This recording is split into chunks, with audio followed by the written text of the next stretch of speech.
compatriotes de métropole, des Outre-mer et de l'étranger. Ce dimanche, les Françaises et les Français étaient appelés aux urnes pour choisir leurs députés et le chemin qu'empruntera notre pays au cours des 5 prochaines années.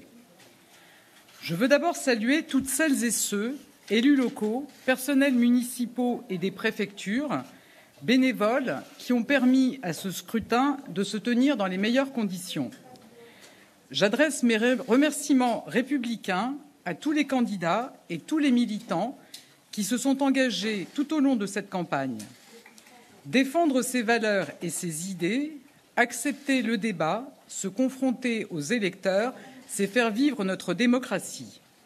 À titre personnel, enfin, je veux remercier les habitants de la 6e circonscription du Calvados de m'avoir placé en tête de ce premier tour.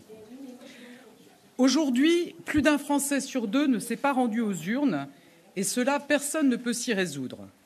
Notre premier devoir collectif, c'est de faire reculer l'abstention. Nous continuerons d'y œuvrer en réformant nos institutions et en modernisant le dialogue avec toute la société. Et avec le gouvernement, avec toute la majorité, je veux continuer à agir et apporter des réponses concrètes aux difficultés des Français et préparer notre avenir. À toutes celles et ceux qui se sont abstenus, je veux dire ce soir de croire dans la force de leur vote et de faire entendre leur voix dimanche prochain. Ce soir, des millions de Français ont choisi les candidats de la majorité présidentielle. Grâce à eux et à notre présence massive au second tour, nous sommes la seule force politique en mesure d'obtenir la majorité à l'Assemblée nationale.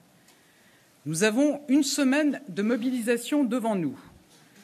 Une semaine pour convaincre, une semaine pour obtenir une majorité forte et claire.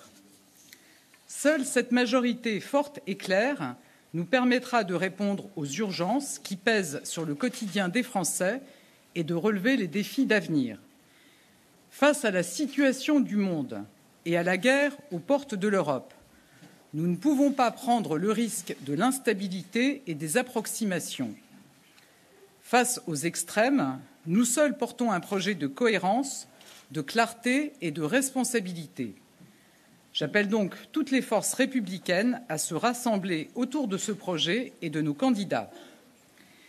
Mesdames et messieurs, dans une semaine, au-delà des étiquettes, ce sont nos valeurs qui sont en jeu. La liberté, l'égalité, la fraternité et la laïcité. Ce premier tour nous montre que ce combat est toujours d'actualité et que nous ne devons jamais cesser de défendre ces valeurs. Car oui, comme cela ne s'était jamais produit dans l'histoire politique de notre pays, nous avons face à nous une confusion inédite aux extrêmes. Face aux extrêmes, nous ne céderons rien, ni d'un côté ni de l'autre. Nous ne céderons rien pour défendre le progrès social, la souveraineté de notre pays et la République. Car rappelons-le, le progrès social, ça n'est pas la décroissance économique, mais la liberté d'entreprendre et d'innover pour créer plus d'emplois et financer notre modèle social. Le progrès social, ça n'est pas une écologie d'interdits et de taxes, mais une transition écologique ambitieuse qui ne laisse personne au bord de la route. La souveraineté nationale, ça n'est pas la rupture avec l'Europe, la fascination pour les régimes autoritaires et l'alignement sur la Russie, mais bien une nation forte au sein d'une Europe plus indépendante. La République, ça n'est pas la remise en cause de nos institutions et l'insulte contre nos forces de l'ordre. La République, ça n'est pas monter les Français les uns contre les autres en les opposant selon leur religion, leurs origines ou leur situation sociale, mais bien la laïcité et l'égalité entre tous les citoyens. Mes chers compatriotes, pour agir, pour mettre en œuvre les engagements portés par le Président de la République, nous avons besoin d'une majorité forte et engagée.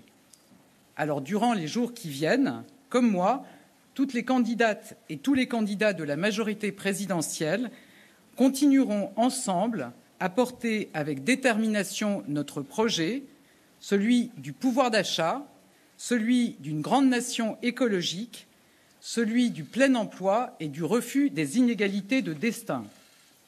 Dimanche prochain, face aux extrêmes, en votant pour les candidats de la majorité présidentielle, vous permettrez à la France d'être au rendez-vous de son avenir et de ses valeurs. Vive la République et vive la France. Voilà donc pour